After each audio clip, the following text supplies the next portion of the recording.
125 million coins an hour is absolutely insane, but for 5 days, every half a dozen or so Skyblock years, it actually becomes possible. Why? Because a Diana is elected into office. The goal of Diana is simple: dig up burrows, spawn inquisitors, and profit. To start, you'll need an astral spade to buy directly from Diana in the hub. Along with it, you'll pick up a Griffin common pet, but that's only the beginning. Upgrading your Griffin requires 249 feathers and 3,296 ancient claws, or 20 enchanted and 96 ancient claws. Each rarity upgrade doesn't just make it stronger, but also makes the mobs harder until eventually you reach legendary. Legendary Griffins are where the big profit happens. Here's the problem: legendary mobs are tough, and only a few armor sets are actually up to the task. LCM setup: 3/4 Crimson, a Warden helmet, or a Clover helmet, or a Crown of Avarice, or a Crimson helmet, of course. You can use a Daedalus Blade for damage, and with a proper setup, you should be able to do damage just fine. RCM, Aurora, or Storm armor works with Wither goggles, and weapons can be either a Hyperion or a Midas staff. I suggest Hyperion, obviously, but that should do the job. A Schmucks setup would be 3/4 Necron with Primordial helmet, 700 plus MP, a decent sword like a giant sword, Midas, or Claymore, and you'll get away with the setup, but you're probably going to get stomped on by Inquisitors, so you should get a party to help you out. Some attributes you can use are Drowned Shards, Barbarian Duke Shards, Cinderbat Shard, XYZ Shard, Spectre Shard, Shellwise Shard, Thorn Shard, Tardis Shard, and the rest aren't really worth mentioning. Now, nothing would be profitable if it were easy, so to get these drops you need two things: mobs and luck. So how do you increase both of these? With a Diana party. A Diana party has 6 players. If you're wondering why 6, it's because loot share caps at 5 people, excluding the person who spawned the mob, and so instead of one person getting all the drops, loot share effectively doubles your RNG, statistically making it better because you're killing 5 times more Inquisitors, getting 1/5 of the drops from that. Some ways you can find parties is either just going into Hub 1 and typing looking for a Diana party,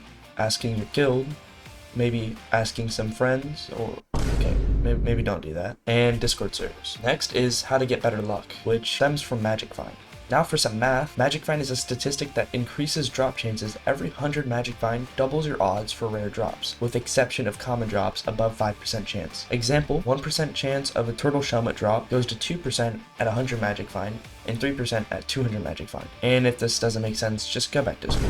What are the ways to get Magic Find? Here's every single way in the game to get Magic Find: God Pots, Cookies, all pets, but the best being Golden Dragon, Minnows Rug, Lucky Clover, 4-Eye Fish, Frag Daedalus Blade, Divine Gift, Looting 5, Chimera, Legion, Sorrow Armor, Cinderbat, Shurikens, Enrichments, Subscribing, what? Rift Necklace, David Cloak, Renowned Reforge, Pulse Ring, Crab Hat, Sloth Hat, Balloon Hat, Beacons, Pet Score, Bestiary, Cakes, Crown of Avarice, and Clover Helmet. On top of this, if you want more Inquisitors, getting Void Gloom 9 can increase your chance to spawn them by 15%. Now that you're armed and juiced with Magic Find, it's time to optimize. Mods make this 10 times easier. Badline is just fine, but Sky Handy, Snoopy, or Chat Triggers with Chat Trigger SBO are way better. You'll need a Burrow Tracker to tell you where to find these burrows, a Waypoint mod to mark Inquisitors across the hub, and a Money Tracker just so you can see those juicy profits coming in. An efficiency tip you can use is an Aspect of the Void to teleport around. Usually 1,000 mana should get the job done. And then Warp Scrolls that can help you teleport from place to place. Running 400 meters to get to a burrow is a bit out of the question. And if you're struggling with intelligence, you can either tune to intelligence or get a Soulflow battery. Some pet rules to set is when you dig a burrow, it equips a Griffin, and when you kill a mythological mob, it swaps to your Magic Find pet, which would be my Golden Dragon. When an Inquisitor spawns, the party strategy kicks in. The killer needs looting 5 and a strong DPS. Everyone else hits the mob for at least 1% of its health and deals some damage to stay in the top 5, which really doesn't matter since you should only have a 6-person party, meaning the top 5 should be everyone in your party, and stay within a range of 30 blocks. Something completely optional is you can freeze it with the Fire Free Staff to stop it from running marathons around the hub, and when it's done, each player rolls for loot individually with your Magic Find and applies to your roll, not the person who kills the mob. Now that you have all your juicy drops and all that money, here's where the economy kicks in. Things can get a little bit weird. The most profitable Diana strategy might actually be making no money. If you hold your money for months after the event, prices tend to skyrocket because supply decreases while the demand increases. For example, Chimera books are about 170 million coins 24 hours before the time of recording this video, and now it is Diana and has dropped to 130 million coins during this event. Just waiting around and holding your drops can make you a profit. So technically, patience can just earn you 50% better money per hour. A lot of useful stuff will be in the description, including a Discord server that I plan on dropping at 500 subs, so make sure you guys like and subscribe. I'll also try to respond to every single comment, so if you have any questions, go ahead and comment that down below, and if I have any incorrect things in my video, please nicely correct me. And thank you for watching.